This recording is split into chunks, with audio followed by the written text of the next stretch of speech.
Ladies and gentlemen, boys and girls, viewers of all ages, I'd like to thank you all for dropping by and giving me your time.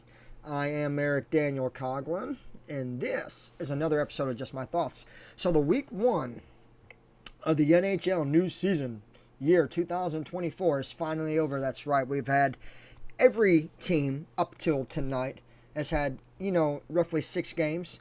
It's brutal in hockey, man. 82 games, just like basketball. As a matter of fact, they favor themselves a lot as opposed to how the league runs. So anyway, back to the story. Week one is finally over. So the big question is how are we doing? And when I say how are we doing, I'm talking about the Chicago Blackhawks, because in case you don't know, I'm a Chicago Blackhawks fan. So now you know.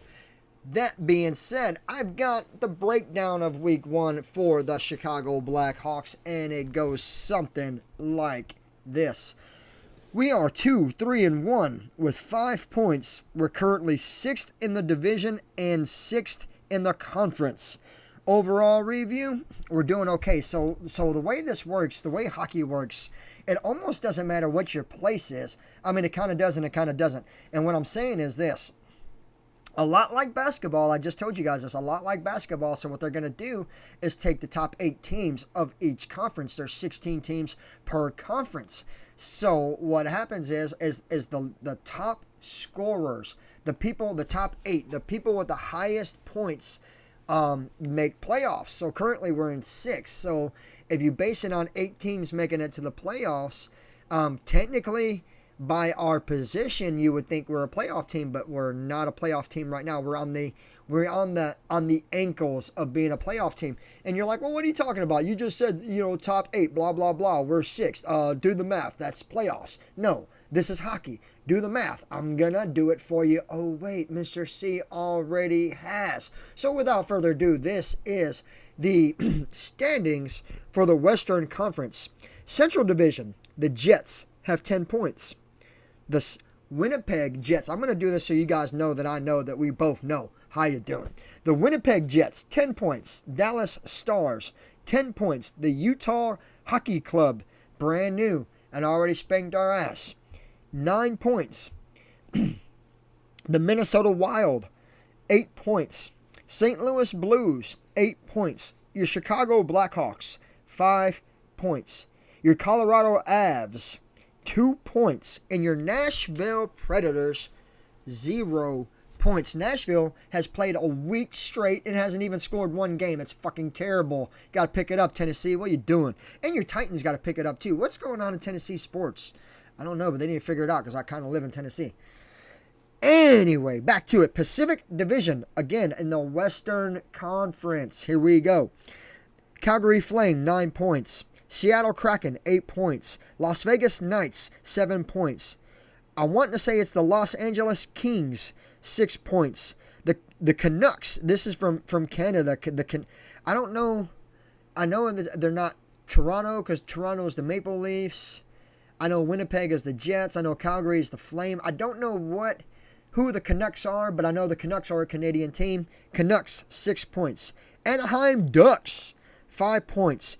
Your Edmonton Oilers, did I say that right? Edmonton Oilers, 4 points.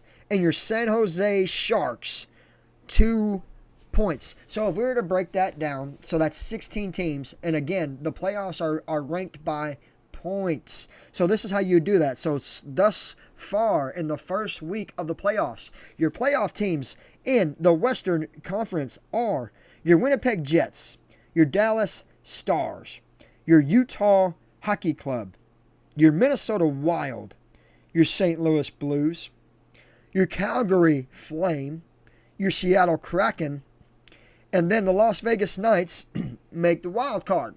They would be the 8th seed. So that is 1, 2, 3, 4, 5 in the Central Division and 1, 2, 3 in the Pacific Division. And that's how you would chalk that up. So even though it says that we're 6 in the division and we're 6 in the conference, we're still not a playoff team. I got to break that down for you guys to understand. Hockey's confusing and it's forever long. Again, we've already played 1 week. This is our record in 1 week. 2-3-1. That 1 means a tie or a draw, just as in football. 2 means wins. We've won twice. And 3 means losses. We've lost 3 times. We've tied once. We've won twice. All in all, I think I think we have 3 concerns. 3 major concerns with the Chicago Blackhawks. One, first of all, we're completely filled with youth. And if you guys haven't followed me and you're just now finding me, understand this, that my Chicago Blackhawks are made up of rookies, sophomores, and then a mixture of veterans that we kind of made happen this offseason. This offseason, we brought in an entire lineup, which is 5 guys. In case you guys didn't know that, 6 men on ice, 5 guys played. The 6th man is the goalie. I'm just catching you guys up.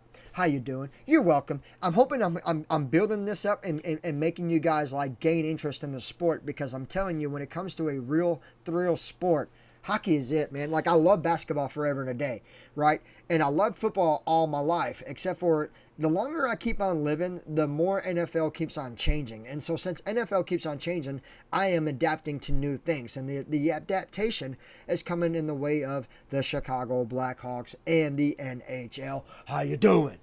So, 3 main concerns. Are you guys ready for the 3 main concerns of the Chicago Blackhawks outside of their youth? Okay, outside of their youth. Here we go.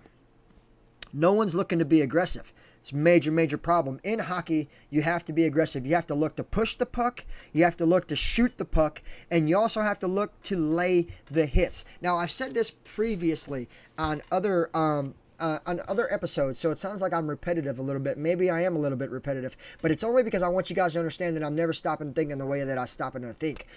Ryan Donato is like premier picture perfect as what the Chicago Blackhawks need to be successful. We need guys that are not just looking to score, because that's what Connor wants to do. Connor wants to score all the fucking time, guys. If Connor gets the fucking puck, he's gonna fucking shoot it.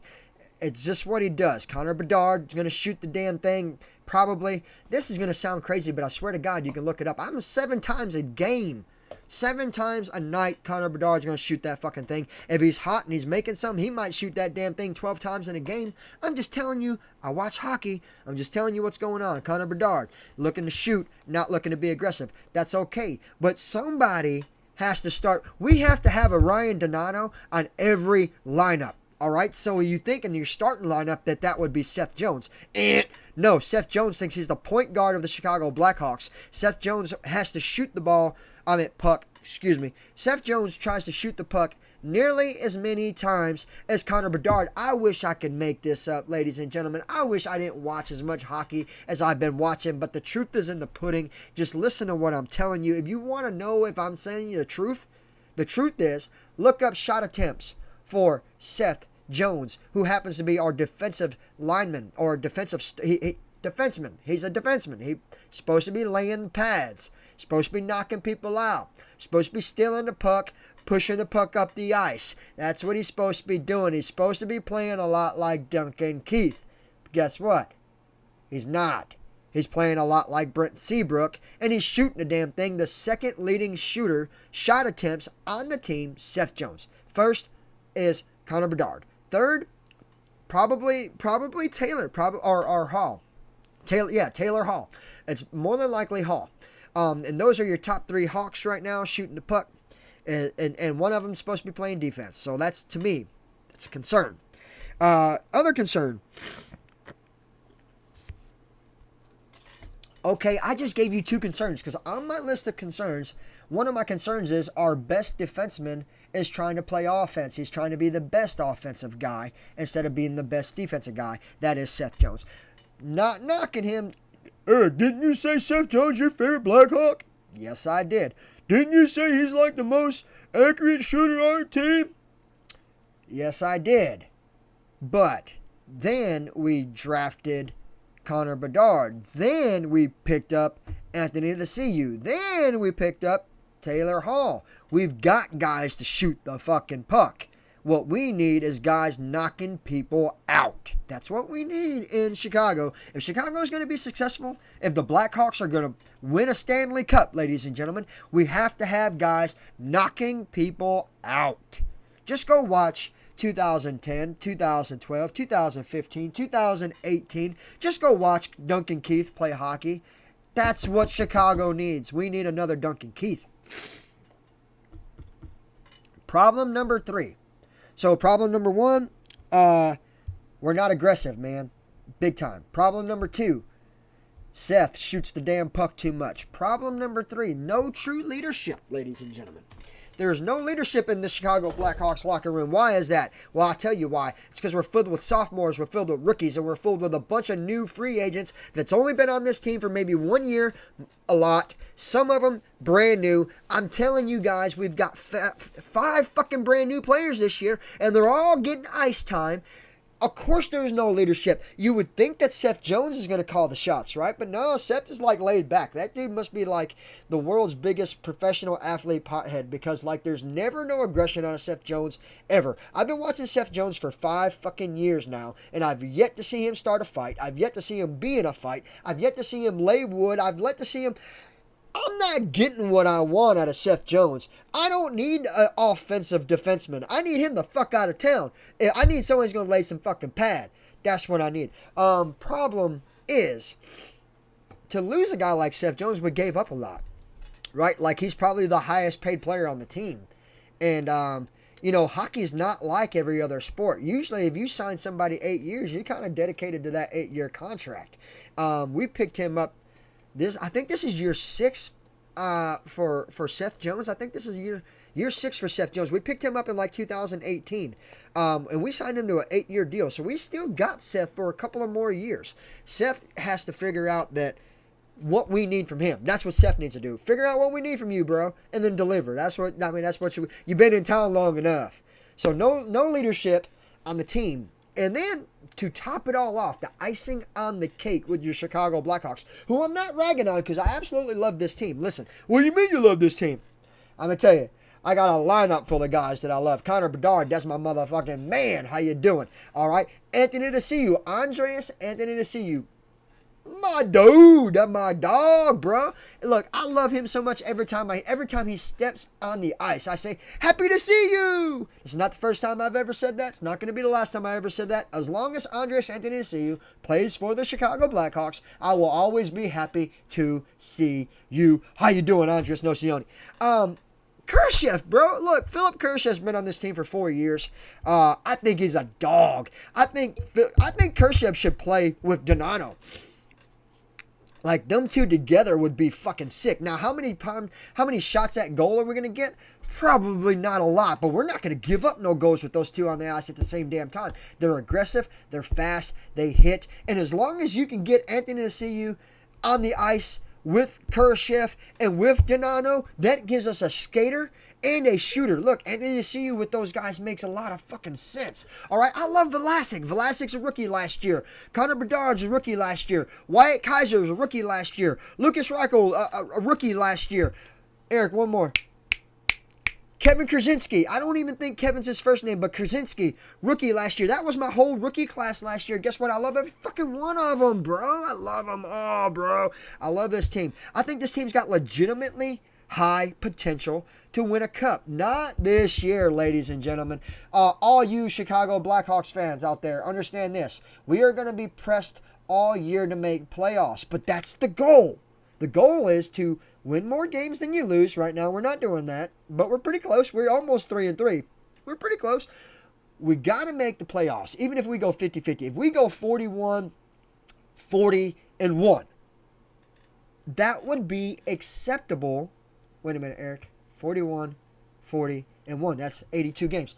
Damn, I'm really good at this, guys. For a guy that doesn't get paid, I'm all over it. And a guy that seems like he's really unscripted, I'm really scripted a lot. Like, I write up all my stories. I just get lucky enough to kind of remember what I'm writing. And then, like, I just kind of wing it because I know at the end of the day, I know sports more than I know my last name. That's not true. My last name's on my flag. You guys can't see it. I've been spelling it for 36 years. It's in everything that I do. Coughlin pride to the day I die. That was just a joke. But what I'm telling you is we're a playoff team. We're on the heels of being a playoff team. So all in all, I think we're doing okay. Do I think we're doing great? No, great would be undefeated. Do I think we're doing good? No, good would be in the top 3.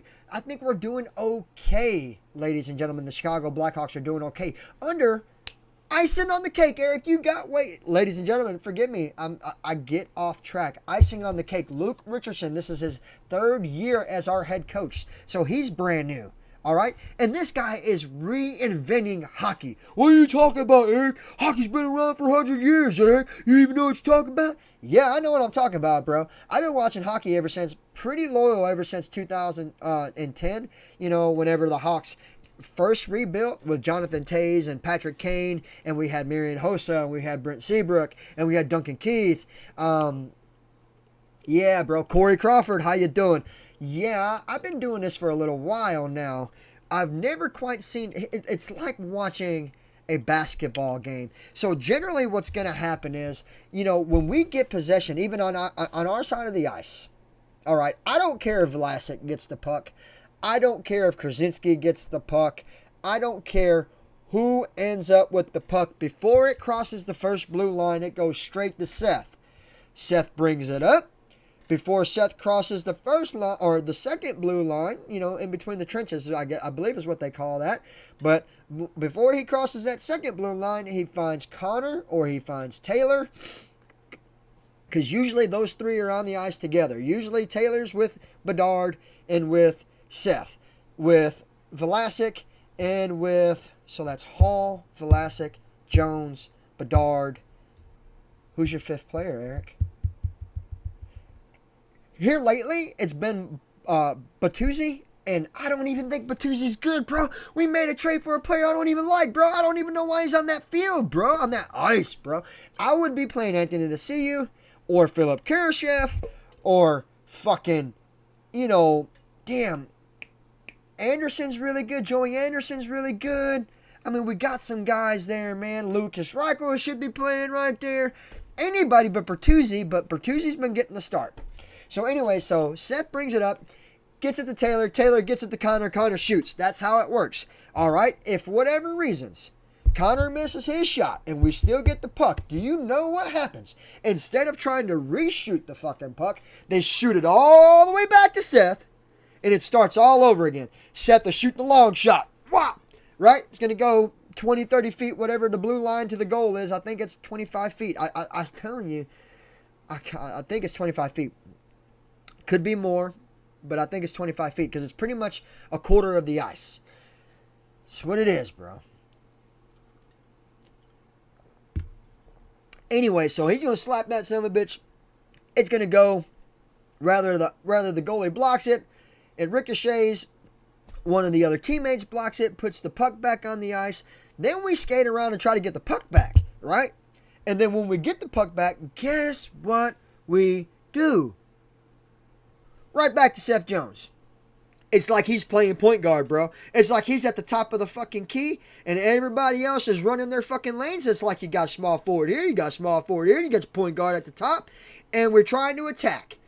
I don't know why we reset every time we get the puck, but I think it's destroying everything that we stand for. Like, listen, if you have to reset every time you try to score, you're never going to score. That's why we've only got 5 points in fucking 6 games. That's less than a point a game, ladies and gentlemen. That's the reason why we're 2-3-1, ladies and gentlemen. What Luke Richardson is doing is unacceptable, and it has to change, and it has to change now. You cannot be a successful hockey team if you're going to continue to reset at the top of the key as if you're playing fucking basketball. This is not half-court basketball, ladies and gentlemen. This is NHL hockey. That's what Luke Richardson has to realize, or needs to get fucking fired, because here I am, just a fan of fans, baby. I'm just in the fandom. I'm just the guy in the front of the TV saying, let's go Hawks. But I'm telling you, I'm sick and tired of watching my Hawks hustle and hustle, just to pass the fucking puck to Seth Jones, like Seth Jones is fucking Derrick Rose or Michael Jordan